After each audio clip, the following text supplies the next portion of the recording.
Hello my dear friends, your most welcome on our YouTube channel. दोस्तों, कैसे हैं आप सब? उम्मीद करता हूं कि आप सभी लोग बहुत अच्छे होंगे और आपकी स्टडी भी बहुत ही शानदार ढंग से चल रही होगी। तो दोस्तों, हम आज के प्रैक्टिस सेट नंबर 20 पर अभी तक आपके लिए हमने 1 से लेकर के 19 तक यानी कि 19 तक वीडियो अपलोड कर दी है। यदि आप चैनल पर नए हैं, यदि उस वीडियो को देखना चाहते हैं तो आप सभी के लिए हमने प्लेलिस्ट भी बना दी है। आप लोग जाइए और प्लेलिस्ट को देखिए और सभी प्रैक्टिस सेट को सॉल्व कर लीजिए। तो चलिए शुरू करते हैं आज की इस इंपॉर्टेंट वीडियो को। देखिए, पहला सवाल आपके स्क्रीन पर आ चुका है। क्या कि निम्नलिखित में से दिल्ली के किस सुल्तान ने सबसे पहले दक्षिण भारत में सैन्य अभियान शुरू किया था? तो देखिए दोस्तों, ये जो प्रश्न है ना, बहुत ज़्यादा इंपॉर्टेंट प्रश्न है आपके लिए। कह रहा है कि कौन सा दिल्ली का ऐसा कौन सा सुल्तान था जिसने सबसे पहले दक्षिण भारत में सैन्य अभियान शुरू किया था? ठीक है, तो देखिए दोस्तों, दक्षिण भारत में ना मतलब जो साउथ का एरिया होता है, इस एरिया में बहुत सारे शासक जो थे ना, मतलब कि शासन करना चाहते थे। लेकिन पहली बार जो था ना, अलाउद्दीन खिलजी की तरफ पहली बार जो है ना भारत में सैन्य अभियान की शुरुआत की गई थी दक्षिण भारत में। तो इसे आप याद रखेंगे। ठीक है दोस्तों, एक फैक्ट और यहाँ से, जैसे अलाउद्दीन खिलजी ना, जो मतलब कि प्राचीन काल में जो वेश्यावृत्ति थी, तो वेश्यावृत्ति को ख़त्म करने का प्रयास किसने किया था? तो अलाउद्दीन खिलजी के द्वारा ही किया गया था। इसे अभी आप बिल्कुल ध्यान में रख सकते हैं। ठीक है दोस्तों, हम बात करते हैं यहाँ पर कुतुबुद्दीन ऐबक की। तो कुतुबुद्दीन ऐबक को क्या कहते हैं? लाख बख्श के नाम से जानते हैं। तो उसका उपनाम क्या है? तो लाख बख्श। आपके एग्जाम में पूछा जाता है कि किस शासक को लाख बख्श के नाम जानते हैं? तो कुतुबुद्दीन ऐबक को हम लोग लाख बख्श के नाम से जानते हैं। ठीक है दोस्तों, कुतुबुद्दीन ऐबक की मृत्यु कैसे हुई थी? तो ये भी प्रश्न बनता है आपको। तो चौगान खेलते समय, जो चौगान खेल होता है ना, तो उसको खेलते समय जो है ना कुतुबुद्दीन ऐबक की मृत्यु हो गई थी। ठीक है दोस्तों, एक बात और याद रखिएगा, जैसे कि अजमेर में 2.5 दिन का झोपड़ा है ना। तो अजमेर में जो 2.5 दिन का झोपड़ा है, इसका निर्माण किसने किया था? तो वो ये आपका कुतुबुद्दीन ऐबक के द्वारा ही इसका निर्माण करवाया गया था। तो ये भी बातें आप ध्यान में रखेंगे। और दोस्तों, एक बात और, जैसे कि जो हमारा कुतुब मीनार है ना, कुतुब मीनार, इसकी नींव किसने रखी थी, यानी कि इसकी शुरुआत किसने की थी? तो वो कुतुब मीनार जो बनाने का शुरुआत की थी वो कुतुबुद्दीन ऐबक ने शुरू की थी। लेकिन इसको निर्माण को पूरा किसने करवाया था? तो वो इल्तुतमिश के द्वारा करवाया गया था। ठीक है दोस्तों, इल्तुतमिश कौन थे? तो इल्तुतमिश जो थे ना, मतलब कि कुतुबुद्दीन ऐबक के बाद जो थे इल्तुतमिश शासक बने थे। और इल्तुतमिश की बेटी कौन थी? रजिया सुल्तान थी, जो दिल्ली सल्तनत की पहली महिला शासक भी थी। तो इसे भी आप याद रख सकते हैं। तो ऑप्शन नंबर जो यहाँ पे 3 है, अलाउद्दीन खिलजी, इसे आप याद रख सकेंगे। ऑप्शन नंबर 3 यहाँ पे सही जवाब हो जाएगा। ठीक है दोस्तों, बलबन साहब क्या याद रखेंगे? तो बलबन ने राजा का राजत्व सिद्धांत दिया था और सिजदा एवं पैबोस भी इन्होंने अपने दरबार में चालू किया था। किसने? बलबन ने। तो यहाँ पर ऑप्शन नंबर 3 इस प्रश्न का बिल्कुल सही जवाब हो जाएगा। हम बढ़ते हैं अगले सवाल की ओर। केसुरकी प्रणाली में चिकनी अंतःपृथ्वी जालिका स्मूथ एंडोप्लाज्मिक रेटिकुलम बहुत सी दवाओं से डैश का निर्वस्त्रीकरण करने में महत्वपूर्ण भूमिका निभाती है। देखिए दोस्तों, एक होता है कौन सा? रफ एंडोप्लाज्मिक रेटिकुलम होता है। ठीक है, RER। और एक होता है कौन सा? स्मूथ, यानी कि SER, स्मूथ एंडोप्लाज्मिक रेटिकुलम। दोस्तों, ये जो होती है ना, एक खुरदरी होती है और क्या होती है? स्मूथ होती है, यानी कि मुलायम होती है। तो ये कहाँ पे काम करती है दोस्तों? ये यकृत में काम करती है। दोस्तों, हमारे शरीर का लीवर होता है ना, लीवर, इसी में ये काम मतलब इसका फंक्शन काम करता है। ठीक है, इसे आप याद रखेंगे। दोस्तों, जो शरीर की सबसे बड़ी ग्रंथि है ना, ग्लैंड है, वो कौन सी है? लीवर ही है। तो इस पॉइंट को आप याद रखेंगे, तो ये भी आपके लिए इंपॉर्टेंट है। तो ऑप्शन नंबर जो 4 यहाँ पे हमारे प्रश्न का राइट आंसर हो जाएगा। निम्नलिखित में से किस नदी प्रणाली में इसके घटकों में से एक के रूप में लोहित नामक नदी है? ठीक है दोस्तों, लोहित नदी के बारे में हम बात करें तो ये जो है लोहित नदी, ये आपके अरुणाचल प्रदेश है, पूर्वी राज्य अरुणाचल प्रदेश में बहती है। ठीक है, और लोहित नदी जो है दोस्तों, ये ब्रह्मपुत्र नदी क्या है? एक सहायक नदी भी है। तो यहाँ क्या है कि निम्नलिखित में से किस नदी प्रणाली में इसके घटकों के एक रूप में लोहित नामक नदी है? तो ब्रह्मपुत्र नदी में है। ठीक है दोस्तों, ब्रह्मपुत्र नदी कहाँ बहती है? तो असम में ब्रह्मपुत्र नदी बहती है। इसे भी आप याद रखेंगे। दोस्तों, आप गंगा से क्या याद रखेंगे? तो भारत की सबसे लंबी नदी जो है ना, वो गंगा है। और इसकी लंबाई कितनी है? तो 2525 किलोमीटर है दोस्तों। ये भारत की मतलब गंगा की लंबाई है। ठीक है, और दक्षिण भारत की सबसे लंबी नदी कौन सी है दोस्तों? वो गोदावरी नदी हो जाएगी। और नर्मदा से क्या याद रखेंगे आप? तो नर्मदा में जो है ना, ये बहुत सारी नदियाँ क्या बनाती है? डेल्टा। लेकिन नर्मदा और ताप्ती ऐसी 2 नदियाँ हैं जो डेल्टा नहीं बना के क्या बनाती है? एस्चुरी बनाती है। तो इसे भी आप याद रख सकते हैं। ठीक है, तो यहाँ पर प्रश्न ये कहा था लोहित के बारे में, तो ब्रह्मपुत्र नदी जो है इस प्रश्न का बिल्कुल सही जवाब हो जाएगा। Option number 4 will be the right answer.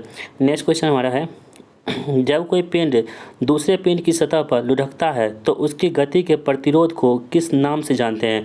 देखिए दोस्तों, लुढ़कता है कोई भी चीज़, जैसे कि कोई मतलब कि गेंद है, कोई बॉल है यहाँ पे। ठीक है, वो जो लुढ़कता है यानी कि एक जगह से दूसरी जगह से ट्रेवल करता है, तो वो उसको बोलते हैं क्या? रोलिंग घर्षण बोलते हैं, यानी कि लुढ़कन घर्षण बोलते हैं। तो यहाँ पे कह रहा है प्रश्न की, जब कोई पिंड दूसरे पिंड की सतह पर लुढ़कता है तो उसकी गति के प्रतिरोध को क्या बोलते हैं? तो उसे बोलते हैं हम लोग लुढ़कन घर्षण कहते हैं, यानी कि रोलिंग घर्षण करते हैं।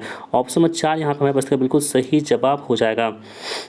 अगला है कि भारत के संविधान के भाग 4 में उल्लेखित निर्देशों के अनुसार निम्नलिखित में से कौन सा निर्देश भारत के नागरिकों के मूल कर्तव्य नहीं है। देखिए दोस्तों, भारत के संविधान में जो है ना मूल कर्तव्य यानी कि फंडामेंटल ड्यूटीज़ जो है ना इसकी चर्चा की गई है, ठीक है। और दोस्तों इसके किसमें की गई है, तो संविधान के भाग जो 4 हम आपको बता चुके हैं, संविधान में कितने भाग हैं, 22 भाग हैं। तो 22 भाग में से भाग नंबर 4 का ए जो है ना इसमें आपको मूल कर्तव्य की चर्चा की गई है। और मूल कर्तव्य कहाँ से ली गई दोस्तों, तो ये आपके रूस के संविधान से इसको लिया गया। सोवियत संघ रूस जो है ना इसके संविधान से मूल कर्तव्य को भारत के संविधान में लिया गया है, ठीक है। देखिए मूल कर्तव्य दोस्तों कितना है हमारे पास, तो 11 मूल कर्तव्य है। तो यही मैं कह रहा है कि इसमें कौन सा ऐसा मूल कर्तव्य नहीं है। पहला आपके पास ऑप्शन है कि महिलाओं की गरिमा को ठेस पहुंचाने वाले प्रथाओं का त्याग करना। तो दोस्तों ये क्या है, मूल कर्तव्य है, ठीक है, इसे आप याद रखेंगे। अगला दोस्तों हमारे पास है कि भारत की संप्रभुता, एकता और अखंडता को बनाए रखना और उसकी रक्षा करना, ये भी क्या है दोस्तों, ये मूल कर्तव्य के अंतर्गत आते हैं। जबकि नियत तिथि तक करों का भुगतान करना ये मूल कर्तव्य नहीं है, ठीक है। तो यही आपको प्रश्न पूछा रहा है कौन सा मूल कर्तव्य नहीं है, तो ऑप्शन नंबर 3 जो यहाँ पे मूल कर्तव्य नहीं है ये हो जाएगा, ठीक है। दोस्तों आप लोग हमें कमेंट बॉक्स में बताएंगे कि मूल अधिकार कितने, यानी कि फंडामेंटल जो राइट है हमारे देश में व संविधान में वो कितने आपको मिले हैं। तो मूल अधिकार कितना है आप सभी लोग हमें कमेंट बॉक्स में जरूर बताएंगे, ठीक है। और मूल अधिकार किस देश के संविधान से ली गई है, ये भी बातें, ये भी जो क्वेश्चन है आप सभी लोग कमेंट बॉक्स में जरूर लिखेंगे, ठीक है। बढ़ते हैं अगले सवाल की ओर। क्या है कि बकिंघम नहर निम्नलिखित में से किन 2 राज्यों में फैली हुई है। देखिए जो बकिंघम नहर है ना ये किस राज्य में फैली हुई है, आपके पास है तमिलनाडु और आंध्र प्रदेश और उड़ीसा, केरल और तमिलनाडु, और चौथा है कर्नाटक और केरल। तो बकिंघम नहर जो है ना ये तमिलनाडु और आंध्र प्रदेश की जो है ना 2 राज्य इसमें आपको देखने को मिलती है, ठीक है। यानी कि जो साउथ के जितने भी 2 राज्य हैं तमिलनाडु और आंध्र प्रदेश, इसमें क्या बहती है, बकिंघम नहर बहती है। तो ऑप्शन नंबर ए यहाँ पे हमारे पास का बिल्कुल सही जवाब हो जाएगा। बढ़ते हैं अगले सवाल की ओर। वैज्ञानिक पुरकिंजे द्वारा निम्नलिखित में से किस शब्दावली का सृजन किया गया था। देखिए पुरकिंजे दोस्तों थे ना ये एक मतलब कि वैज्ञानिक थे, इन्होंने जीव द्रव्य के बारे में बताया था, ठीक है। यानी कि जो प्रोटोप्लाज्म होती है जीव द्रव्य, इसके बारे में किसने बताया था, तो पुरकिंजे ने बताया था, ठीक है। दोस्तों आपको पूछा जाए कि कोशिका के बारे में किसने बताया था, तो कोशिका के बारे में रॉबर्ट हुक के द्वारा बताया गया था। किसने, रॉबर्ट हुक ने कोशिका की खोज की थी, ठीक है। और कब की थी दोस्तों, तो ये 1665 ईस्वी में रॉबर्ट हुक ने कोशिका की खोज की थी, इसे भी आप याद रखेंगे।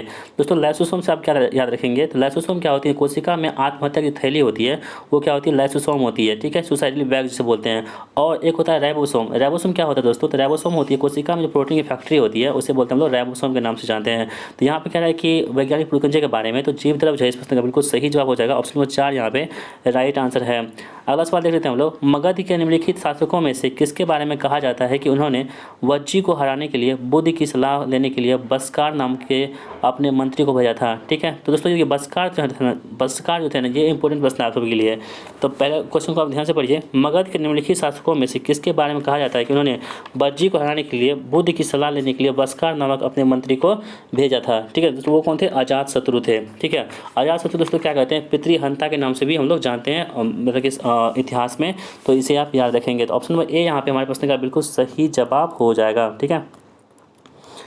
अगला सवाल देख लेते हैं हम लोग। कह रहा है कि बिहार सरकार ने UIDAI प्रमाणीकरण के लिए यहाँ देख लीजिए क्या लिखा हुआ है, तो BAAF बाप सॉफ्टवेयर लॉन्च किया था। तो BAF में बी का अर्थ क्या होता है दोस्तों, तो बी का अर्थ यहाँ पे होता है कि बिहार होता है, ठीक है। तो ये आप आसान प्रश्न है, इसको आप ध्यान में रखेंगे। अगला सवाल आपके पास है कि जनगणना 2011 के अनुसार बिहार के किस जिले में साक्षरता दर सबसे अधिक है। देखिए दोस्तों बिहार में सबसे अधिक जो साक्षरता है ना, वैसे तो पूरे देश में सबसे कम साक्षरता कहाँ पे है, तो हमारे राज्य बिहार में ही है।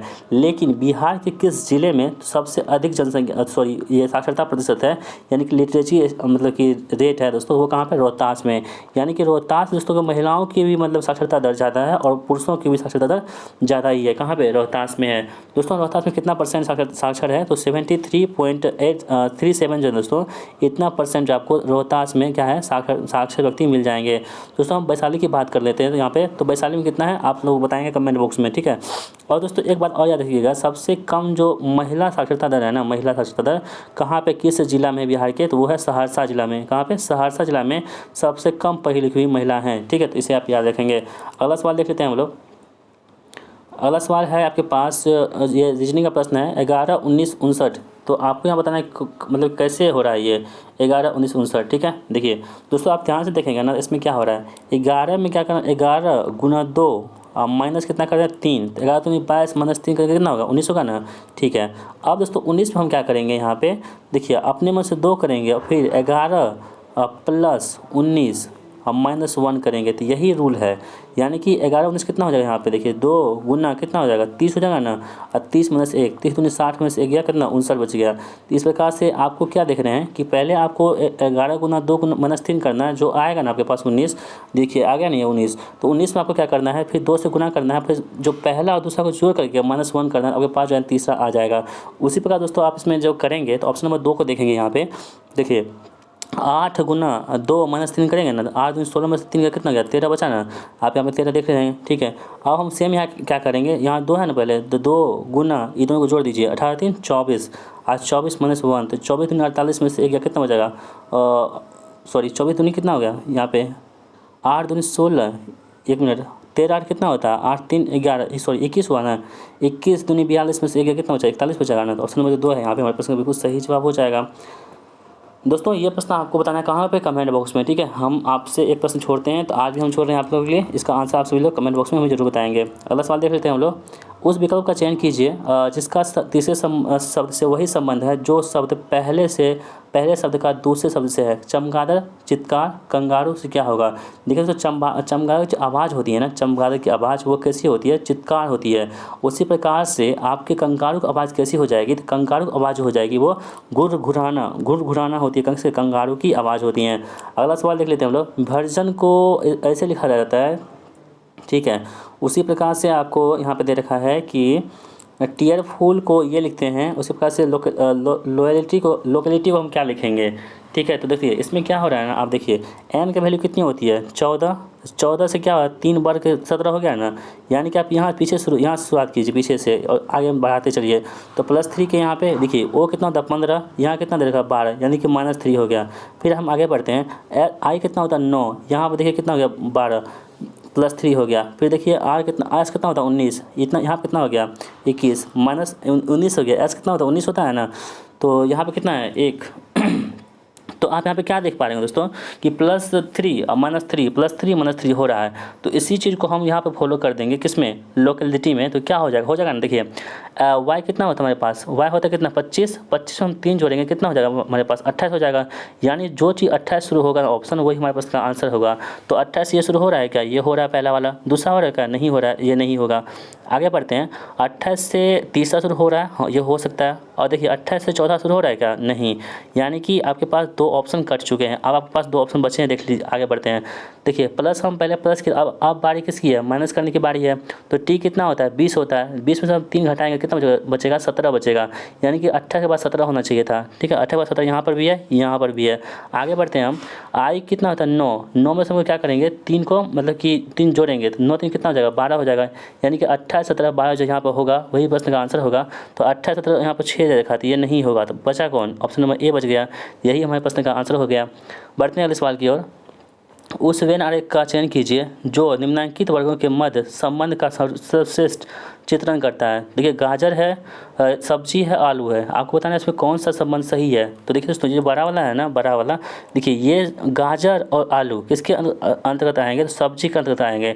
तो यदि हम बड़ा वाले को हम सब्जी बना देते हैं, यहाँ पे सब्जी बना लेते हैं, ठीक है, और गाजर को और आलू को हम अलग अलग रख देते हैं यहाँ पे, ठीक है। तो यही क्या होगा हमारे पास आंसर हो जाएगा। ऐसे जहाँ पे बना रहेगा ना डायग्राम, वही आंसर होगा। तो ऑप्शन नंबर ए यहाँ पे बना हुआ है, ऑप्शन नंबर ए यहाँ पे सही जवाब हो जाएगा। अगला सवाल है कि उस विकल्प का चयन कीजिए जिसका संबंध तीसरा से वही संबंध है जो संबंध दूसरी संख्या का पहली संख्या से है।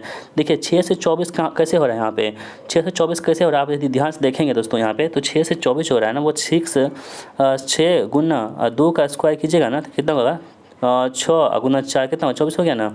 उसी प्रकार से हम क्या करेंगे यहाँ पे 14 गुना 2 का स्क्वायर कर देंगे यहाँ पे, तो कितना हो जाएगा आपके पास, तो 14 गुना 14 चौके 56। तो 56 कहीं पर है क्या, 56 कहीं नहीं है। इसका मतलब कुछ ना कुछ इस क्वेश्चन में एरर है। यदि हम यहाँ पे 3 करके देखते हैं, क्यूब करके देते हैं, तो 8 हो जाएगा, 14 8 कितना हो जाएगा 8 32 112 हो जाएगा। तो यानी कि यहाँ पे क्यू होना चाहिए था, ऑप्शन नहीं है। हम क्या करेंगे बताइए, इसमें हम क्या किए, स्क्वायर किए ना तो हमारे पास 24 आ गया। तो सेम हमको यही करना चाहिए था, यहाँ पे स्क्वायर करना चाहिए था। स्क्वायर कर रहे हैं तो ऑप्शन आ ही नहीं रहा। यदि हम क्यू करते तो आंसर आ रहा है, इसलिए यहाँ पे हमको क्यू करना पड़ेगा। तो ऑप्शन नंबर 3 यहाँ पर हमारे प्रश्न का बिल्कुल सही जवाब हो जाएगा। अगला सवाल देख लेते हैं हम लोग। कह रहा है कि यहाँ पे कौन सी आकृति इसमें मतलब पूर्णतः फुलफिल कर जाएगी। ठीक है, देखिए दोस्तों यहाँ पे आप ध्यान से देखेंगे ना, आपको देखने को मिलेगा कि इसमें कौन सी आकृति जो है ना सूटेबल हो जाएगी। ठीक है, देखिए बाहर से सभी में बिंदी है, सभी में बिंदी बाहर से है ना, यहाँ पर अंदर की ओर हो रहा है। ठीक है, तो ये कभी होगा क्या? नहीं होगा। तो पहला काट कर हटा दीजिए। उसके बाद दोस्तों देखेंगे आप तो आपको क्या देखने को मिलेगा, ये वाला फिगर बन रहा है क्या? ये वाला कहीं बन रहा है क्या? इसमें देखिए तो नहीं बन रहा है, तो इसका मतलब यहाँ बन रहा है, ये भी नहीं होगा। अब आपके पास क्या बचा? अब आपके पास ये बचा, ये 3 और 2 और 3 बचा। तो 2 को देखिए, तो ये बाहर से डंडा ऐसे आ रहा है, ऐसे कभी किसी में है क्या? नहीं है। इसमें दे रखा है, तो ये भी नहीं होगा। बचा कौन? ऑप्शन नंबर 2 बचेगा। तो ऐसे प्रश्नों को आपको आसानी से सॉल्व कर लेना है। यदि दर्पण को दिए गए संयोजन के दाईं ओर रखा जाए तो दर्पण में निर्मित सही प्रतिबिंब का चयन कीजिए। ठीक है, यानी कि इसका मतलब ये हुआ दोस्तों कि यहाँ पे आपको दर्पण रखना है। कहाँ पे? यहाँ पे दर्पण रखना है। तो दर्पण रखने के बाद ना आपकी जो आकृति बनेगी आपको उसको देखना है। ठीक है, देखिए वाई, पहले तो वाई का वाई रह जाएगा, यानी कि जो वाई शुरू होगा ना वही हमारे प्रश्न का आंसर होगा। तो यहाँ पर डी से शुरू हो रहा है, तो ये हमारे प्रश्न का आंसर नहीं होगा, ये भी नहीं होगा। यानी कि आपके पास 1 और 3 में से जो आंसर हो सकता है। आगे हम बढ़ते हैं। वाई के बाद बड़ा वाला ई है, यानी कि बड़ा वाला ई होना चाहिए था, लेकिन दोस्तों यहाँ पे छोटा वाला ई दे रखा है, तो ये हमारे पास का आंसर नहीं होगा। तो बचा कौन? ऑप्शन नंबर 3 बच चुका है। अगला सवाल देख लेते हैं हम लोग। नीचे दिए गए 4 शब्दों में से 3 एक निश्चित प्रकार के समान है और एक भिन्न है, तो उस भिन्न विकल्प का आपको चयन करना है। यानी कि कौन सा इसमें जो है ना विकल्प वो भिन्न हो जाएगा। देखिए अराजकता, कलह, उथल पुथल और सामंजस्य। दोस्तों ये सभी जो होती है ना, यानी कि आपके पास अराजकता हो गया, उथल पुथल हो गया और कलह हो गया, ये सभी क्या होते हैं? नेगेटिव चीज़ें होती है। लेकिन सामंजस्य जो होती है ये पॉजिटिव चीज़ें होती है। तो इसलिए ये क्या हो, यहाँ पे अलग हो जाएगा। तो ऑप्शन नंबर 4 यहाँ पे हमारे प्रश्न का बिल्कुल सही जवाब हो जाएगा। बढ़ते हैं अगले सवाल की ओर। अगला सवाल है कि आपके पास दे रखा है कि आपको यहाँ पर चूज करना है कि कौन सा इसमें सही हो जाएगा। ठीक है, यानी कि आपको मतलब कि साइन को चेंज करना है। यदि आप उसको सही से चेंज करेंगे ना दोस्तों, तो देखिए जहाँ पे आपको प्लस है ना वहाँ पे आप माइनस कर दीजिएगा, जहाँ पे माइनस है वहाँ पे प्लस कीजिएगा, तो आपका जो है 70 बराबर 70 हो जाएगा। ठीक है, यदि ऐसा नहीं हो रहा है तो आप कहीं कैलकुलेशन में गलती कर रहे हैं। यदि आपके पास आंसर आ जाएगा, यानी कि LHS बराबर 70 हो जाएगा। इस टाइप यदि आपको देखिए जहाँ पे प्लस है ना वहाँ पर माइनस कीजिएगा ना, तो आपका इस पार्ट का जो वैल्यू होगा वो 70 आ जाएगा और इस पार्ट का वैल्यू 70 दे लिखा है। जब दोनों बराबर हो जाएगा ना तब आपका आंसर सही हो जाएगा। तो इसलिए ऑप्शन नंबर 2 जो है हमारे प्रश्न का बिल्कुल सही जवाब हो जाएगा। बढ़ते हैं अगले सवाल की ओर। निम्न विकल्पों में से उस विकल्प का चयन कीजिए जो शुद्ध वाक्य का सही विकल्प है। यानी कि आपके पास जो वाक्य दे रखे हैं इसमें से कौन सा वाक्य जो है वो सही लिखा हुआ है। पहला आपके पास वाक्य है कि नहीं कमाए जीवन निर्वाह संभव नहीं बिना। दूसरा है कि बे कमाए जीवन निर्वाह संभव नहीं, बिना कमाए जीवन निर्वाह संभव नहीं। इनमें से कोई नहीं। तो कौन सा दोस्तों आपको लग रहा है कि कौन सा सही हो जाएगा? तो ऑप्शन नंबर 3 यानी कि बिना कमाए जो है ना जीवन निर्वाह करना संभव नहीं है। ये बात बिल्कुल सत्य है। ठीक है, ऑप्शन नंबर सी यहाँ पे सही हमारा हो रहा है। अगला निम्नलिखित प्रश्न में से 4 विकल्पों में से उस विकल्प का चयन कीजिए जो शुद्ध शब्द का सही विकल्प है। यानी कि आगंतुक लिखा हुआ है और आगंतुक का आपको बताना है कौन सा शब्द जो है वो सही लिखा हुआ है दोस्तों, तो होता है आगंतुक। ऑप्शन नंबर 3 जो है यहाँ पे आगंतुक, यही क्या है तो स्पेलिंग जो है इसका सही लिखा हुआ है। ऑप्शन नंबर सी यहाँ पे हमारे प्रश्न का बिल्कुल सही जवाब हो जाएगा। बढ़ते हैं अगले सवाल की ओर। अगम का विलोम शब्द क्या होता है? दोस्तों अगम जो होती है ना अगम, इसका विलोम शब्द क्या होता है आपको बताना है। तो अगम का जो विलोम शब्द होती है वो होती है निर्गम। क्या होती है? निर्गम। ठीक है, ऑप्शन नंबर 3 यहाँ पे सही जवाब हो जाएगा। बढ़ते हैं अगले सवाल की ओर। दोस्तों एक और जैसे जान लीजिए कि सक्षम है ना, सक्षम में क्या होता है? असक्षम होता है। इसका विलोम क्या होगा? असक्षम होगा। सक्षम का विलोम क्या होता है? असक्षम होता है। ठीक है, उसके बाद अधम दोस्तों है, अधम का उल्टा क्या होता है? तो उत्तम होता है। क्या होता है? उत्तम होता है। अगला है कि दुर्गम, दुर्गम दोस्तों क्या होता है? तो दुर्गम का होता है आपका सुगम। ठीक है, ये सभी क्या होते हैं? इसके विलोम शब्द होते हैं, तो इसे आप याद रखेंगे। अगला सवाल देख लेते हैं हम लोग। निम्नलिखित सभी प्रश्न में से 4 विकल्पों में से उस विकल्प का चयन कीजिए जो दी गई मुहावरे का सही अर्थ को बताता है। जहर उगलना, मुहावरे का अर्थ क्या होता है? तो जहर उगलना जो मुहावरा है ना इसका अर्थ होता है क्या दोस्तों? होता है कड़वी बातें कहना। ठीक है, कड़वी बातें कहना मतलब जहर उगलना। ऑप्शन नंबर 2 यहाँ पे सही आंसर हो जाएगा। निम्न में से कौन सा विकल्प तत्सम तद्भव की दृष्टि से सही नहीं है? तो कौन सा ऐसा विकल्प है जो तत्सम और तद्भव की दृष्टि से सही नहीं है? आपको उसको चूज करना है। देखिए दोस्तों यहाँ पे जो है ना पाषाण और पहन जो है ना, पाषाण क्या है? तत्सम होती है और पहन क्या होती है? तद्भव होती है। ये बिल्कुल सही है। शुकर जो है दोस्तों ये क्या होती है? तत्सम होती है और तद्भव होती है वो स्वर होती है। ठीक है, ये सही है। लेकिन दोस्तों यहाँ पर रात्रि जो होती है ना, रात्रि ये तत्सम नहीं होती है। तो कौन सा सही नहीं है यहाँ पे कह रहा है आपको दोस्तों? तो वो जो है ना आपके पास यही सही नहीं है, बाकी सही क्या है? सही है।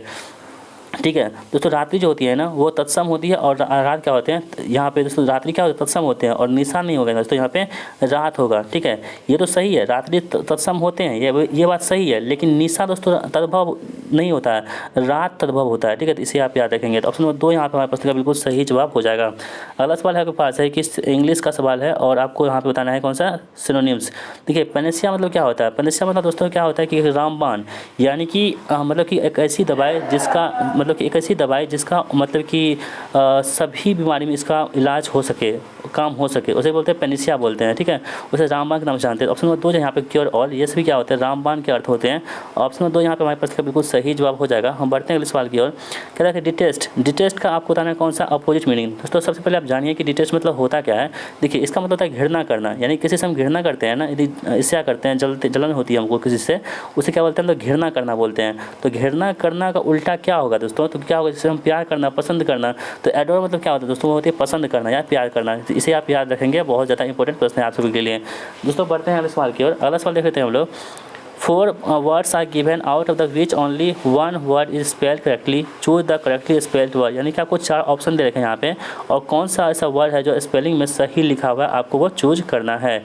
ठीक है, तो दोस्तों यहाँ पे देखेंगे ना, तो डेबिलिएट दोस्तों, यहाँ जो ऑप्शन नंबर ए है ना डेबिलिएट, ये क्या है ना सही लिखा हुआ है, बाकी सभी कथन जो है यहाँ पे गलत दे रखे हैं, तो इसे आप याद रखेंगे। अगला सवाल देख लेते हैं हम लोग। कह रहा है कि व्हाट ए डज हॉलीडे। ठीक है, तो इसमें यहाँ पे आपको कौन सा वर्ड आपको चूज करना है, जैसे कि ये जो है ना आपकी मतलब कि fill in the blanks full हो जाएगा। तो व्हाट ए डेज हॉलीडे, यानी कि क्या मतलब कि छुट्टी का दिन था। ठीक है, तो दोस्तों यहाँ पे ऑब्जेक्टिव यूज करेंगे हम लोग, तो मेमोरेबल, यानी कि जो व्हाट ए मेमोरेबल हॉलीडे, यानी कि वो यादगार मतलब कि छुट्टियाँ। तो वो ऑप्शन नंबर 2 यहाँ पे हमारे पास का बिल्कुल सही जवाब हो जाएगा। बढ़ते हैं अगले सवाल की ओर। Many important project have reached the final stage of. तो फाइनल जो बहुत सारे प्रोजेक्ट जो है ना वो फाइनल स्टेज पर पहुँच चुके हैं, ये इसका कहने का मतलब यही हुआ। तो इसे हम क्या बोलेंगे दोस्तों, stage of implementation. Option number 4 जो यहाँ पे हमारे प्रश्न का बिल्कुल सही जवाब हो जाएगा। बढ़ते हैं अगले सवाल की ओर। दोस्तों कंप्यूटर का सवाल आपके सामने आ चुका है। कह रहा है कि MS एक्सेल वर्कशीट में किसी सेल के कंटेंट को एडिट करने के लिए निम्नलिखित में से कौन सी प्रक्रिया की जा सकती है। तो दोस्तों यहाँ पे MS एक्सेल की हम बात कर रहे हैं, तो MS एक्सेल में क्या होता है ना, किसी भी सेल के कंटेंट को आपको एडिट करना है ना, हम वो कैसे कर सकते हैं।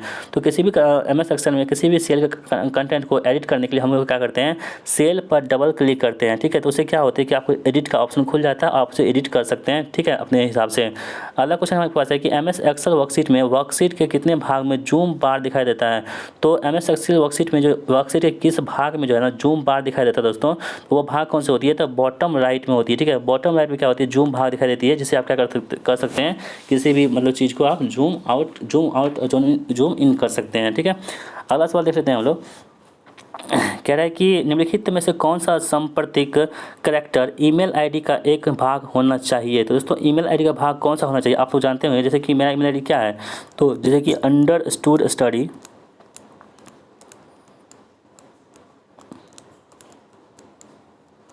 @gmail.com है ना दोस्तों, ये क्या है हमारा ईमेल आईडी है। ठीक है, आप इस ईमेल आईडी हमें मैसेज भी कर सकते हैं। तो understoodstudy@gmail.com है मेरा ईमेल आईडी। जैसे इसमें कौन सा है, आपके पास डॉट दिख रहा है कहीं पे, नहीं दिख रहा होगा, एंड दिख रहा है कहीं पे, नहीं दिख रहा होगा, डॉलर है क्या, नहीं, लेकिन @ आपको यहाँ पे दिख पा रहा होगा, कहाँ पे, यहाँ पे देखिए, है ना। इसका मतलब ये हुआ दोस्तों कि ईमेल आईडी में ना कम से कम आपके पास @ होना चाहिए। ऑप्शन नंबर 2 यहाँ पर हमारे पास का बिल्कुल सही जवाब हो जाएगा। अगला सवाल देख लेते हैं हम लोग। MS वर्ड में एक नया डॉक्यूमेंट खोलने के लिए निम्नलिखित में से किस कीबोर्ड शॉर्टकट का उपयोग करते हैं। तो MS वर्ड में जो नया डॉक्यूमेंट खोलेंगे ना, आप लोग हम कितनी बार बता चुके हैं ये चीज़ें। Ctrl+M जब क्लिक करेंगे दोस्तों, तो क्या होगा, MS वर्ड में नया डॉक्यूमेंट क्या होगा, वो खुल के निकल जाएगा सामने में। अगला क्वेश्चन देख लेते हैं हम लोग। निम्नलिखित में से कौन से कथन असत्य है, यानी कि कौन सा कथन यहाँ पे गलत दे रखा है। देखिए पहला है कि MS वर्ड में किसी शब्द के विभिन्न अक्षरों को अलग अलग फॉन्ट कलर नहीं दिया जा सकता है। दोस्तों ये कथन बिल्कुल गलत है। हम क्या कर सकते हैं, MS वर्ड में किसी भी मतलब कि विभिन्न अक्षरों को हम अलग अलग कलर में हम लिख सकते हैं। जैसे कि आप थंबनेल लिखते होंगे, हम क्या करते हैं ना, उसमें जैसे कि BSP से लिखा हुआ उसको अलग कलर देते हैं, और जैसे कि सेट लिखा हुआ उसका अलग कलर देते हैं, तो उसको हम लिख सकते हैं कि इसमें MS वर्ड में से हम कर सकते हैं। ठीक है, तो ये दोस्तों क्या होता है, यहाँ पे गलत चीज़ मतलब गलत लाइन दे रखा है। दूसरा लाइन कह रहा है कि MS वर्ड में डॉक्यूमेंट में पैराग्राफ मार्क को प्रदर्शित करने के लिए शो साइड कमांड बटन का उपयोग किया जा सकता है। दोस्तों हाँ, ये बातें बिल्कुल सही कह रहा है, यानी कि पहला जो है ना ये बातें गलत कह रही है, और दूसरा क्या सही है। इसका मतलब ऑप्शन नंबर कौन सा हो जाएगा, तो कौन सा गलत है दोस्तों, तो केवल जो एक है ऑप्शन नंबर 3 में, यही हमारे प्रश्न का आंसर होगा, क्योंकि कि एक ही यहाँ पे गलत हुआ है। ठीक है, अगला सवाल देख लेते हैं हम लोग। निम्नलिखित एमएस फार्मूला का मान कितना होगा। दोस्तों ये फार्मूला है ना, इसका मान कितना होगा आपको यहाँ पे बताना है। तो एमएस एक्सेल जो फार्मूला है ना, इसका मान आपके पास कितना होगा, 2 हो जाएगा। ठीक है दोस्तों, यदि आप हमारी वीडियो को यहाँ तक देख रहे हैं तो वीडियो को लाइक कर दिया कीजिएगा और अपना स्कोर में कमेंट बॉक्स बताइएगा, जैसे कमेंट बॉक्स में अपना स्कोर बताइएगा कि आपका इस प्रैक्टिस सेट में, यानी कि प्रैक्टिस सेट में 20 में आपका स्कोर कितना बन रहा है। ठीक है, अपना स्कोर सभी लोग कमेंट बॉक्स में जरूर बताएंगे। एमएस वर्ड में टेक्स्ट के बहुत से हिस्से में किसी टेक्स्ट का फॉन्ट कलर और साइज प्रयुक्त करने के लिए निम्नलिखित में से किस टूल का उपयोग किया जा सकता है। दोस्तों वो टूल कौन सा होती है, तो वो टूल दोस्तों होता है कौन सा, हमारा फॉर्मेट पेंटर होती है। ऑप्शन नंबर ए यहाँ पर हमारे प्रश्न का बिल्कुल सही जवाब हो जाएगा। URL शब्द का अर्थ क्या होता है दोस्तों, कई बार आपको बता चुके हैं। URL जो शब्द होते हैं इसका मतलब क्या होता है दोस्तों, देख लीजिए यहाँ पे इसका नहीं है। URL मतलब होता है कि uniform resource locator. Option number 4 यहाँ पर हमारे सही जवाब हो जाएगा। अगला सवाल है कि आपस में संबंधित वेब पेजों का एक संग्रह क्या कहलाता है। तो आपस में संग्रह जो वेब पेज होते हैं इसका संग्रह हम लोग क्या बोलते हैं, वेबसाइट के नाम से जानते हैं। क्या बोलते हैं, वेबसाइट के नाम से जानते हैं। अगला सवाल आपके पास है कि निम्नलिखित में से कौन सा एक वर्ड प्रोसेसिंग सॉफ्टवेयर नहीं है। तो कौन सा एक वर्ड प्रोसेसिंग सॉफ्टवेयर नहीं होगा, तो ये कौन सा हो जाएगा दोस्तों, MS एक्सेल जो दोस्तों होती है ये वर्ड प्रोसेसिंग सॉफ्टवेयर नहीं है। जबकि MS वर्ड हो गया, वर्ड पेज, नोटपैड, ये सभी क्या होते हैं, तो एक वर्ड प्रोसेसिंग सॉफ्टवेयर होते हैं। तो ऑप्शन नंबर 2 यहाँ पे हमारे पास का बिल्कुल सही जवाब हो जाएगा। अगला सवाल देख लेते हैं हम लोग। फ्यूज संरक्षण का प्रयोग कितने तक की धारा के मूल्यांकन हेतु होती है। देखिए फ्यूज जो संरक्षण होती है ना, इसका प्रयोग हम लोग कहाँ तक कर सकते हैं, तो 100 एम्पियर तक के धारा के मूल्यांकन के लिए हम लोग फ्यूज का इस्तेमाल कर सकते हैं। अगला सवाल है पाइप के अंदर की ओर चूड़ी काटने के लिए किस औजार का इस्तेमाल करते हैं। तो पाइप के अंदर जो चूड़ी होती है इसको काटने के लिए किस औजार का इस्तेमाल करते हैं दोस्तों, वो होती है टैप का इस्तेमाल करते हैं। ठीक है, ऑप्शन नंबर ए यहाँ पे हमारे पास का बिल्कुल सही जवाब हो जाएगा। अगला सवाल देख लेते हैं हम लोग। फाइल की लंबाई नापी जाती है। दोस्तों फाइल जो होती है इसकी लंबाई किस में माप सकते हैं हम लोग, तो फाइल की लंबाई जो होती है पॉइंट से हील तक की से इसको हम लोग नापते हैं। पॉइंट से लेकर के हील तक जो है फाइल की लंबाई को हम लोग नाप सकते हैं। अगला सवाल है कि धातु के तार में विद्युत का प्रवाह होता है। तो धातु के तार में जो विद्युत का प्रवाह होता है वो कैसे होता है, तो धातु के तार में विद्युत का प्रभाव होती है वो इलेक्ट्रॉन के कारण से होती है। किस वजह से, इलेक्ट्रॉन की वजह से होती है। ठीक है, अगला सवाल देख लेते हैं हम लोग। किसी परिमित दूरी द्वारा पृथक 2 आवेश किसमें वृद्धि करते हैं। तो किसमें वृद्धि करते हैं दोस्तों, तो वो वृद्धि करते हैं इसमें विद्युत क्षेत्र में क्या करते हैं, वृद्धि करते हैं। अगला सवाल है कि 5 एम्पियर का इलेक्ट्रिक करंट कितने निम्नलिखित के बराबर है। तो 5 एम्पियर का जो मतलब करंट होती है वो किसके बराबर होती है दोस्तों, आपको बताना है। देखिए Q बराबर क्या होता है, IT होता है ना, आप सभी लोग जानते होंगे Q बराबर IT होता है ना। तो यदि हम यहाँ से I का वैल्यू निकालना चाहते हैं, यदि कि धारा का वैल्यू निकालना चाहते हैं, क्या होगा, Q/T होगा ना, होगा। तो दोस्तों यहाँ पे देखिए ना 5 एम्पियर देखा है ना, 5 एम्पियर, तो आवेश बटे समय हो जाएगा, तो I बराबर कितना हो जाएगा, तो 5 हो जाएगा। तो 5 क्या हो जाएगा, सेकेंड हो जाएगा यहाँ पे, या 5 कहाँ दे रखा, 5C सेकेंड। यहाँ ऑप्शन में C जाए, यहाँ पे हमारे पास बिल्कुल सही जवाब हो जाएगा। अगला क्वेश्चन देख लेते हैं हम लोग। कह रहा है कि किसी परिपथ में निष्क्रिय अवयव के पास पर आने वाली वोल्टता में कमी क्या कहलाती है। तो किसी भी परिपथ में निष्क्रिय अवयव के पास पर आने वाली वोल्टता में कमी होती है उसको हम लोग क्या कहते हैं दोस्तों, उसे वोल्टता प्राप्त कहते हैं। ऑप्शन 2 यहाँ पर हमारे पास बिल्कुल सही जवाब हो जाएगा। अगला सवाल देख लेते हैं हम लोग। विद्युत आवेश की इकाई क्या होती है। दोस्तों विद्युत आवेश होती है, इसकी इकाई जो होती है वो कूलम्ब होती है। क्या होती है, कूलम्ब होती है। अगला सवाल है कि किसी लचीले केबल के लिए सबसे उपयुक्त विद्युत रोधी क्या होती है। तो किसी भी लचीले केबल के लिए सबसे उपयुक्त जो विद्युत रोधी होती है वो होती है कौन सी, तो होती है पॉलीविनाइल क्लोराइड यानी कि PVC होती है। दोस्तों ये सभी जो क्वेश्चंस होते हैं ना, ये आपके अंडरग्राउंड केबल के क्वेश्चंस हैं। ठीक है, और ये सभी चैप्टर को हम करवा रहे हैं कहाँ पे, अपने फाउंडेशन बैच में। तो जो भी स्टूडेंट उसमें जुड़े हुए हैं ना, वो सभी को ये सभी प्रश्न जो है ना आपको मतलब समझ में आ रहे होंगे। ठीक है, तो ऑप्शन 4 यहाँ पर हमारे पास का बिल्कुल सही जवाब हो जाएगा। वह केबल जिसको अर्थ करना आवश्यक है कौन सी है, यानी कि ऐसा कौन सा केबल है जिसको अर्थ करना यानी कि अर्थिंग देना बहुत ही आवश्यक होती है, वो होती है लेड शीथित केबल। ठीक है, ऑप्शन नंबर 3 यहाँ पर हमारे पास का बिल्कुल सही जवाब हो जाएगा। निम्नलिखित में से कौन सबसे अच्छा कुचालक होती है। तो कौन सा ऐसा जो है सबसे अच्छा कुचालक माना जाता है दोस्तों, माइका जो होती है ना उसको सबसे अच्छा कुचालक के रूप में हम लोग मान सकते हैं। अगला है कि टीवी के लिए प्रयुक्त सामक्षी केबल जिसकी प्रतिबाधा कितनी होती है। तो टीवी के लिए प्रयुक्त सामक्षी केबल होती है, इसकी प्रतिबाधा जो होती है ये होती है कम से कम कितनी, 75 ओम तक होती है। ठीक है, अगला सवाल है आपके पास, कह रहा है कि 100 ओम के 3 प्रतिरोधक एक इस प्रकार जुड़े हुए हैं जिनसे एक त्रिभुज बन गया है, किन्हीं 2 कोनों के बीच प्रतिरोध क्या होगा। तो देखिए दोस्तों त्रिभुज बनाकर हम क्या कर सकते हैं, इसको ऐसे हम लगा सकते हैं ना, ठीक है, ऐसे लगा सकते हैं। ठीक है, देखिए यहाँ पे 6 ओम है, यहाँ पर भी 6 ओम है और यहाँ पर भी कितना है 6 ओम दे रखा है। ठीक है दोस्तों, हम इसका हम क्या क्या निकाल सकते हैं, प्रतिरोध निकाल सकते हैं। तो हम क्या कर देंगे, देखिए यहाँ पे 6 6 12 हो जाएगा ना, तो 12 गुना 6 आप बटे क्या होता है 12 + 6 होता है ना, आप तो जानते होंगे। तो बरछा का कितना होगा 72 और 12 6 18, तो कितना 18 का 72 यानी कि 4 ओम हो जाएगा। कितना सिंपल प्रश्न था। ऑप्शन नंबर 3 यहाँ पे हमारे पास बिल्कुल सही जवाब हो जाएगा। और बढ़ते हैं अगले सवाल की ओर। क्रमशः 3 ओम और 6 ओम के दो प्रतिरोध सीरीज में 18 वोल्ट की बैटरी से जुड़े हुए हैं, इस सर्किट से जुड़ने वाली धारा कितनी हो जाएगी। तो देखिए दोस्तों, इसमें जो आपको ऐसे डायग्राम बना सकते हैं आप, जैसे कि आप यहाँ पे मतलब कि 2 ओम लगा दीजिए। ठीक है, प्रतिरोध। उसके बाद आपको इसको बैटरी से जोड़ना है। 18 वोल्ट की बैटरी है आपके पास, तो इसको जोड़ दीजिए। ठीक है, कितना 18 वोल्ट की बैटरी है और कितना ओम है 3 ओम है और कितना है 6 ओम है, 2 ओम है। अब हमको क्या गुजरने वाली धारा हमको निकालना है। देखिए R1 की वैल्यू कितनी हमारे पास है 3 ओम दे रखी है। ठीक है, R2 हमारे पास कितनी है 6 ओम दे रखी है, बिल्कुल सही है। अब दोस्तों हमको क्या निकालना है, कुल प्रतिरोध कितना हो जाएगा 3 6 9, तो कुल प्रतिरोध जगह टोटल जो मतलब कि प्रतिरोध हो जाएगा कितना होगा 6 3 9 ओम हो जाएगा। ठीक है, अब देखिए दोस्तों, वोल्टेज हमारे पास कितना है 18 वोल्ट है ना। अब आई बराबर क्या होता है आप लोग जानते हैं, वोल्टेज मतलब वी बटा आर होता है ना, तो वी बटा आर, तो वी हमारे पास कितना दे रखा है 18 और आर हमारे पास कितना आ चुका है 9, तो जब डिवाइड कीजिएगा कितना आएगा आपके पास 2 एम्पियर। 2 एम्पियर जो होगा इस प्रश्न का बिल्कुल सही जवाब हो जाएगा, जो ऑप्शन नंबर 1 में दे रखा है। ठीक है, बढ़ते हैं सवाल की ओर। जोड़ों पर टाका लगाने का प्रयोजन क्या कहलाता है। तो जोड़ों पर टाका लगाते हैं दोस्तों, उसका प्रयोजन होती है क्या, क्यों लगाते हैं हम लोग, तो तन्यता को बढ़ाने के लिए इसका इस्तेमाल करते हैं, या यांत्रिक शक्ति बढ़ाने के लिए, या संपीड़न शक्ति बढ़ाने के लिए। तो दोस्तों इसका इस्तेमाल करते हैं यांत्रिक शक्ति को बढ़ाने के लिए करते हैं। अगला सवाल आपके पास है कि विद्युत प्रतिरोध की इकाई क्या होती है। तो विद्युत प्रतिरोध जो होती है ना, इसकी इकाई जो होती है वो क्या होती है ओम होती है। कितना सवाल आसान प्रश्न है। सीलिंग रोज समानता में फिट किया जाता है। तो दोस्तों सीलिंग रोज जो होती है ना, वो समानता किस में फिट करते हैं हम लोग, तो हम लोग करते हैं दीवारों में, इसको हम क्या करते हैं फिट करते हैं। इंसुलेशन परीक्षण के लिए किस धारा का प्रयोग करते हैं। तो इंसुलेशन परीक्षण के लिए किस धारा का इस्तेमाल करते हैं हम लोग, तो दिष्ट धारा का प्रयोग करते हैं। किसका, दिष्ट धारा का इस्तेमाल करते हैं।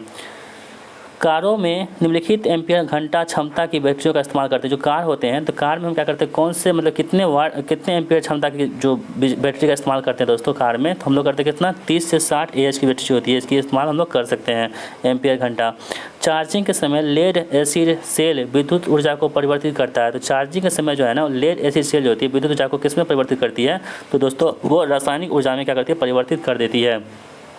निम्नलिखित में से कौन सा सेल प्राथमिक सेल नहीं है। तो कौन सा सेल है जो प्राथमिक सेल नहीं है आपको बताना है। लेड एसिड सेल जो होती है दोस्तों वो क्या होती है, प्राथमिक सेल नहीं होती है। ठीक है, बाकी सभी क्या होते हैं, प्राथमिक सेल होते हैं। एसी करंट वोल्टेज को प्रेरित कर सकता है क्योंकि इसमें होता है, दोस्तों इसमें क्या होता है, इसमें होती है प्रबलतम चुंबकीय क्षेत्र, इसमें होती है। अगला क्वेश्चन है कि फ्लेमिंग के बाएं हाथ का नियम किस नियम पर लागू होता है। तो फ्लेमिंग का जो बाएं हाथ का नियम है ना दोस्तों, ये आपके डीसी मोटर के पर लागू होती है। ठीक है, अगला सवाल आपके पास है, कह रहा है कि चुंबकीय परिपथ में प्रतिरोध के अनुरूप डैश कार्य होता है। तो चुंबकीय परिपथ में प्रतिरोध के अनुरूप जो होती है कौन सी कार्य होती है दोस्तों, वो होती है रिलक्टेंस कार्य होती है, कार्यरत होती है। अगला क्वेश्चन है, प्रेरणीय प्रतिघात की इकाई क्या होती है। तो प्रेरणीय प्रतिघात की इकाई जो होती है ना, वो क्या होती है आपको बताना है। तो प्रेरणीय प्रतिघात की इकाई होती है वो ओम होती है। क्या होती है, ओम होती है। अगला है कि शक्ति गुणांक परिपथ में किसको सम्मिलित करने पर उत्पन्न किया जा सकता है। तो शक्ति गुणांक परिपथ में किसको सम्मिलित करने पर उत्पन्न किया जा सकता है दोस्तों, तो वो होती है किस पर करते हैं, संधारित्र में उत्पन्न कर सकते हैं। अगला सवाल है, 2 संधारित्र जिनमें से प्रत्येक की धारिता 32 माइक्रोफैराड है श्रेणी में लगा हुआ है, तो कुल धारिता क्या होगी। तो दोस्तों कुल धारिता निकालने के लिए हम क्या कर सकते हैं, यहाँ पे देखिए C1 की वैल्यू कितनी आपके पास है, यानी कि C1 कितनी है 32 और C2 कितनी है 32, यानी कि दोनों की वैल्यू सेम ही है 32 है ना। अब दोस्तों हम लोग क्या जानते हैं, कुल संधारित्र का मान कैसे निकाल सकते हैं इसमें, जब श्रेणी में लगा हो तो कैसे निकाल सकते हैं श्रेणी में। देखिए कैपेसिटर में अलग होता है, ठीक है, और जो वहाँ पे ओम होता है उसमें अलग होता है। तो कैपेसिटर हम कैसे निकालते हैं, देखिए C1 × C2 बटे C1 + C2 होता है, यानी कि 32 × 32 बटे क्या होगा 32 + 32 हो जाएगा। ठीक है, इसको जब आप सॉल्व करेंगे तो कितना आपके पास आ जाएगा, तो 16 जो है ना 16 माइक्रोफैराड है। इस प्रश्न का बिल्कुल सही जवाब हो जाएगा, जो ऑप्शन नंबर किसमें दे रखा है, C में दे रखा है। ठीक है, अगला क्वेश्चन देख लेते हैं हम लोग। 50 माइक्रोफैराड धारिता के एक संधारित्र को 200 वोल्ट के विभव ऊर्जा तक चार्ज किया गया है, संधारित्र में संचित ऊर्जा को बताइए। तो कितना इसमें ऊर्जा संचित हो रही है आपको उसको बताना है। ठीक है, तो देखिए दोस्तों यहाँ पे 50 माइक्रोफैराड है ना, 50 माइक्रोफैराड यानी कि C की वैल्यू कितनी आपके पास दे रखी है 50 माइक्रोफैराड, मतलब C की वैल्यू आपको यहाँ पे दे रखी है। ठीक है, माइक्रोफैराड। ओके, अब देखिए, और दोस्तों इसको हम कैसे लिख सकते हैं, 50 × 10⁻6 लिख सकते हैं क्या, बिल्कुल लिख सकते हैं। ठीक है, माइक्रोफैराड लिख सकते हैं। चलिए अब वोल्ट हमारे पास कितना है, तो वोल्ट हमारे पास 200 वोल्ट दे रखा है ना, देख लीजिए सवाल में 200 वोल्ट हमारे पास दे रखा है।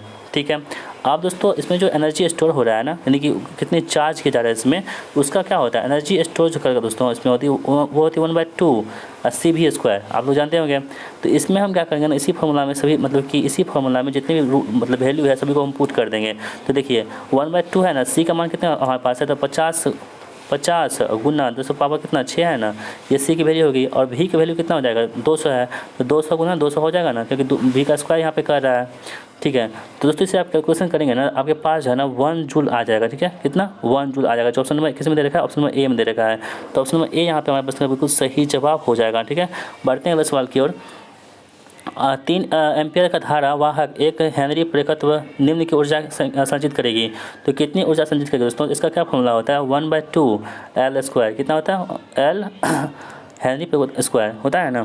देखिए L यहाँ पे क्या है, तो 1 हेनरी है, और I कितना है 3 एम्पियर, मतलब कि धारा कितना है 3 एम्पियर दे रखा है। तो संचित ऊर्जा क्या हो जाएगा दोस्तों, यहाँ पे 1/2 गुना L कितना है 3 का स्क्वायर गुना 1 हो जाएगा। यानी कितना हो जाएगा, 1/2 गुना 3 तिया 9 गुना 1, तो 9/2 कितना होता है, 4.5 होता है ना। तो 9 का 4.5 4.5 हो जाएगा। तो 4.5 कहीं दिख रहा है आपको, क्या नहीं दिख रहा है, इसका मतलब क्या होगा, कोई नहीं हो जाएगा। ऑप्शन नंबर 4 यहाँ पर सही जवाब हो जाएगा। केंद्रीय नेटवर्क नियंत्रक के लिए कौन सी सांख्यिकी की प्रयोग की जाती है, तो केंद्रीय नेटवर्क नियंत्रक के लिए कौन सी सांख्यिकी प्रयोग करते हैं दोस्तों, तो वो कौन सी होती है, वो हम लोग करते हैं किसका, तारा की इस्तेमाल करते हैं, तार के इस्तेमाल करते हैं। ठीक है, अगला क्वेश्चन लिख लेते हैं हम लोग। विद्युत बल्ब का फिलामेंट निम्नलिखित धातु का बना होता है। तो विद्युत जो बल्ब होती है उसका फिलामेंट किसका बना होता है, तो ये बना होता है दोस्तों किसका, तो टंगस्टन का बना होता है। ठीक है, अगला क्वेश्चन है कि प्रतिदिन 8 घंटे जलाने पर 100 वाट के 10 लैंपों की मासिक खपत कितनी होगी। दोस्तों हम बताया था आपको, यूनिट निकाल ले क्या करेंगे, जितना कुछ दे रखा है ना सबको गुना करके 1000 से भगा दे दीजिए, आपके पास निकल जाएगा। जब आपको कुछ समझ में नहीं आया ना, जितना कुछ दे रखा है सबको दे दीजिए, गुना करके 1000 से डिवाइड कर दीजिए। तो देखिए 3 को शून्य से 3 को शून्य आप कर गया ना, आपके पास क्या बचा 8 बचा दोस्तों, 8 यूनिट हो जाएगा ना, 8 यूनिट हो जाएगा। किस मतलब कि एक दिन का खर्चा होगा कितना, 8 यूनिट हो गया। आपको मासिक खर्चा निकालना है, तो मास में कितने दिन होते हैं, यानी कि एक महीने में कितने दिन होते हैं, 30 दिन होते हैं ना। तो 30 गुना 8 कर दीजिए, क्योंकि एक दिन का आपका 8 निकल चुका है यहाँ पे 8 यूनिट। तो 30 दिन कितना हो जाएगा, 8 या 24 होगा, 240 यूनिट आपके पास निकल जाएगा। जो ऑप्शन नंबर किस में दे रखा है, ऑप्शन नंबर ए में दे रखा है। अगला सवाल देख लेते हैं हम लोग। 2 भूसंपर्क इलेक्ट्रोड के बीच न्यूनतम दूरी कितनी होनी चाहिए। तो दोस्तों 2 जो भूसंपर्क इलेक्ट्रोड होते हैं ना, इसके बीच न्यूनतम दूरी होनी चाहिए, कितनी होनी चाहिए, 1 मीटर, 2 मीटर या 1.5 मीटर या 1.75 मीटर। तो कितनी होनी चाहिए दोस्तों, तो इसमें आपको हो जाएगी कितनी, तो कम से कम आपको कितना 2 मीटर होनी चाहिए, यानी कि 2 भूसंपर्क इलेक्ट्रोड के बीच की दूरी कितना होनी चाहिए, 2 मीटर होनी चाहिए। अगला सवाल देख लेते हैं हम लोग। कह रहा है कि अर्ध चालक डैश को पृथ्वी से प्रक्षेपित करने के लिए पथ उपलब्ध कराता है। तो कौन सा पथ उपलब्ध कराता है दोस्तों, तो वो कौन सी पथ होती है, तो वो पथ होती है कौन सी, लीकेज धारा। कौन सी, लीकेज धारा। अगला सवाल आपके पास है कि सामान्य एलईडी कितने वोल्टेज पर कार्य करता है। दोस्तों सामान्य एलईडी जो होती है ना, कितने वोल्टेज पर कार्य करती है, वो 3 वोल्ट पर कार्य करती है। कितना, 3 वोल्ट पर सामान्य एलईडी का कार्य करती है। एक आदर्श डायोड होता है, तो एक आदर्श डायोड क्या होता है, एक आदर्श डायोड जो होती है ना धारा न वोल्टता नियंत्रक प्रतिरोध क्या बोलते हैं, एक आदर्श डायोड के नाम से हम लोग जानते हैं। किस तरह का उपकरण डायोड होता है, तो किस तरह का उपकरण जो डायोड होती है दोस्तों, तो वो होती है कौन सी, और रेखीय जो उपकरण होती है वो क्या होती है, डायोड के नाम से हम लोग जानते हैं। अगला सवाल देख लेते हैं हम लोग। निम्नलिखित में से किस मुक्ति में पीएन जंक्शन डायोड के फॉरवर्ड बायस कैरेक्टरिस्टिक का उपयोग करते हैं। तो किस में करते हैं दोस्तों हम लोग, तो देखिए ट्रांजिस्टर में करते हैं, रेक्टिफायर में करते हैं, टैंक सर्किट में करते हैं, और इनमें से सभी में हम लोग क्या करते हैं, इसका इस्तेमाल करते हैं। अगला सवाल देख लेते हैं हम लोग। शुष्क सेल के स्थान पर डीसी पावर सप्लाई प्रयोग करने का मुख्य लाभ क्या होता है। तो इसका मुख्य लाभ जो होता है दोस्तों वो होती है कितनी, इसका मुख्य लाभ क्या होता है, ये किफ़ायती होता है, यानी कि थोड़ा सा पैसे इसमें कम लगते हैं। आदर्श प्रवर्धक का शोर गुणांक कितना होता है, आदर्श प्रवर्धक होते हैं इसका शोर गुणांक होता है वो 0 डेसिबल होता है। कितना, 0 डेसिबल होता है, यानी कि 0 होता है, यानी कि वो शोर नहीं करता है। और ऋणात्मक फीडबैक क्या है, तो दोस्तों ऋणात्मक फीडबैक जो होती है वो क्या होती है आपको बताना है। तो ऋणात्मक फीडबैक जो होती है वो होती है स्थिरता बढ़ाता है। ठीक है, अगला सवाल आपके पास है कि SCR को डैश भी कहते हैं। तो SCR को दोस्तों क्या करते हैं हम लोग, थाइस्टर के नाम से भी जानते हैं। क्या बोलते हैं, थाइस्टर के नाम से भी SCR को जाना जाता है। अगला सवाल आपके पास है कि फ्लिप फ्लॉप है। दोस्तों फ्लिप फ्लॉप क्या होता है, तो फ्लिप फ्लॉप जो होती है दोस्तों वो होती है 1 बिट स्टोरेज सेल को हम लोग क्या बोलते हैं, फ्लिप फ्लॉप के नाम से जानते हैं, जो ऑप्शन नंबर ए में दे रखा है। अगला सवाल आपके पास है कि मूलतः शिफ्ट रजिस्टर्स होते हैं। तो मूलतः जो शिफ्ट रजिस्टर्स होते हैं वो क्या होते हैं आपको बताना है। दोस्तों ये होते हैं आपके पास 4 प्रकार के होते हैं। कितने प्रकार के होते हैं, 4 प्रकार के होते हैं। द्विमार्गी स्विचिंग से तात्पर्य डैश के नियंत्रण के लिए भिन्न भिन्न दिशाओं में 2 या अधिक स्विचों का उपलब्ध होना होता है। तो दोस्तों इसे क्या बोलते हैं हम लोग, तो ये एक लैंप के नियंत्रण के लिए भिन्न भिन्न दिशाओं में 2 से अधिक स्विचों का उपलब्ध होना होता है। घरेलू वायरिंग में एल्बों का उपयोग तार की दिशा को कितने कोण पर बदलने के लिए किया जाता है। तो घरेलू वायरिंग में कितने कोण पर करते हैं दोस्तों, तो हम लोग करते हैं किस पे, 90 डिग्री को 90 डिग्री बदलने के लिए इसका इस्तेमाल हम लोग करते हैं। यदि किसी जनरेटर से बहती धारा का मान 10 एम्पीयर है और इंटरपोल प्रतिरोध 10 ओम है तो इसमें फील्ड बाइंडिंग कॉपर हानि क्या होगी। तो इसमें फील्ड बाइंडिंग कॉपर हानि क्या होगी दोस्तों, आपके पास आई का मान कितना दे रखा है, देखिए 10 एम्पीयर दे रखा है ना, बिल्कुल दे रखा है। उसके बाद देखिए प्रतिरोध कितना आपके पास है, आर का मान कितना आपके पास है, 10 ओम दे रखा है ना, हाँ दे रखा है। अब तो जो कॉपर लॉस होती है ना, कॉपर लॉस इनकी ताम्र हानि कैसे निकालते हैं हम लोग, तो वो होता है, इसका फॉर्मूला होता है आई स्क्वायर आर। क्या होता है, आई स्क्वायर आर। तो आई का मान कितना हमारे पास देखा है, 10 है, तो 10 गुना 10 कितना होता है, 100 हो गया। आर की वैल्यू कितनी हमारे पास है, 10 है, यानी कितना हो गया, 1000 हो गया। तो 1000 वाट जो है ना, इस प्रश्न का बिल्कुल सही जवाब होगा जो ऑप्शन नंबर 2 में दे रखा है। अगला सवाल आपके पास है कि डीसी जनरेटर में ध्रुव कोड से ध्रुव सू निम्नलिखित द्वारा आबद्ध होते हैं। तो किसके द्वारा आबद्ध होते हैं दोस्तों, तो वो होती है किसके, शंकु पात पेज के द्वारा क्या होती हैं, आबद्ध होते हैं। ठीक है, अगला सवाल देख लेते हैं हम लोग। एक मूलभूत वलय डीसी जनरेटर 90 चक्र प्रति सेकंड से घूमता है, प्रति सेकंड कितनी बार डीसी निर्गत विभव अधिकतम पहुंचता है। तो कितनी पहुंचती है दोस्तों, ये आपकी 90 चक्र प्रति सेकंड जो है ना ये पहुंच जाती है। ठीक है, यानी कि क्वेश्चन क्या कह रहा है कि एक मूलभूत वलय डीसी जनरेटर 90 चक्र प्रति सेकंड से घूमता है तो प्रति सेकंड कितनी बार डीसी निर्गत विभव अधिकतम पहुंचता है। तो 180 पहुंचता है, कितना, 180 डिग्री पहुंचता है। अगला सवाल आपके पास है कि डीसी मोटर का स्टार्टिंग प्रतिरोध की समानता कितनी होती है। तो डीसी मोटर का जो स्टार्टिंग प्रतिरोध होता है समानता, वो क्या होता है दोस्तों, वो लगभग 1 से लेकर के 10 ओम तक होता है। कितना, लगभग 1 से लेकर के 10 ओम तक होता है। अगला सवाल है कि डीसी मोटर में कुंडलन के माध्यम से कॉपर हानि किसके अनुपातिक होती है। तो कॉपर की हानि जो होती है वो किसके अनुपातिक होती है आपको बताना है। तो वोल्टेज के वर्ग पे, भार के वर्ग पे, धारा के वर्ग पे या वेग के वर्ग पे। तो किसके अनुपातिक होती है दोस्तों, तो ये होती है आपकी धारा के वर्ग के अनुपातिक होती है, यानी कि आई स्क्वायर आर होता है ना, धारा के वर्ग के अनुपातिक होती है। अगला क्वेश्चन देख लेते हैं हम लोग। एक ट्रांसफार्मर में पूर्ण भार पर हानि 1000 वाट है तो आधे भार पर हानि कितनी होगी। कितना आसान प्रश्न है। देखिए दोस्तों, आज जो हाफ लोड होती है इस पर हम निकालते हैं हानि, तो पूर्ण भार हानि गुना कितना होता है, 1/2 का स्क्वायर होता है। तो पूर्ण हानि कितना हमारे पास है, 1000 वाट है ना, तो 1000 वाट हो गया, यहाँ पे हो गया। ठीक है, 1/2 का स्क्वायर करेंगे कितना, 1/4 हो जाएगा। जब से कट कीजिएगा कितना होगा, 250 आपके पास 250 वाट आपके पास आंसर आ जाएगा, जो ऑप्शन नंबर किसमें दे रखा है, 4 में दे रखा है। अगला सवाल देख लेते हैं हम लोग। ट्रांसफार्मर में शून्य भार धारा प्रयुक्त वोल्टता के पश्चगामी होती है। तो कितने पश्चगामी होती है दोस्तों, वो होती है 75 डिग्री से क्या होती है, पश्चगामी होती है। आइसोलेशन ट्रांसफार्मर का प्राथमिक से द्वितीय का घुमाव अनुपात कितना होता है। तो आइसोलेशन ट्रांसफार्मर का प्राथमिक से द्वितीय का घुमाव अनुपात जो होती है दोस्तों, वो होती है कितनी, 1:1, यानी 1:1 के फॉर्म में होती है। ऑटो ट्रांसफार्मर का प्रयोग किस में करते हैं। तो ऑटो ट्रांसफार्मर का प्रयोग जो है ना किसके लिए किया जाता है दोस्तों, तो ऑटो ट्रांसफार्मर का प्रयोग हम लोग करते हैं ऑटोमोबाइल्स में, इसका इस्तेमाल हम लोग करते हैं। अगला सवाल आपके पास है कि यदि सीटी की रेटिंग 100 एम्पियर 5 एम्पियर हो तो गुणक घटक के का मान कितना होगा। ठीक है दोस्तों, गुणक घटक के का मान हम कैसे निकालते हैं, तो 100 बटे आप इसको 5 से डिवाइड कर दीजिए, कितना आएगा, 20 आ जाएगा। तो के का मान कितना होगा, 20 हो जाएगा। कितना आसान सा प्रश्न है। ठीक है, अगला सवाल देख लेते हैं हम लोग।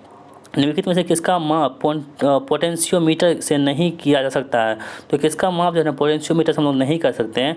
देखिए विद्युत धारा का कर सकते हैं, वोल्टेज का कर सकते हैं, प्रतिरोध का कर सकते हैं, क्योंकि पावर जो है ना इसका इस्तेमाल हम लोग पोटेंशियोमीटर से नहीं कर सकते हैं। इसलिए ऑप्शन नंबर 2 यहाँ पे हमारे प्रश्न का बिल्कुल सही जवाब हो जाएगा। मूविंग आयरन यंत्रों में डिफ्लेक्शन टॉर्क समानुपाती होती है। तो किसके समानुपाती होती है दोस्तों, तो ये होती है आपकी धारा के वर्ग के समानुपाती हो जाती है। ऑप्शन नंबर ए यहाँ पे हमारे प्रश्न का बिल्कुल सही जवाब हो जाएगा।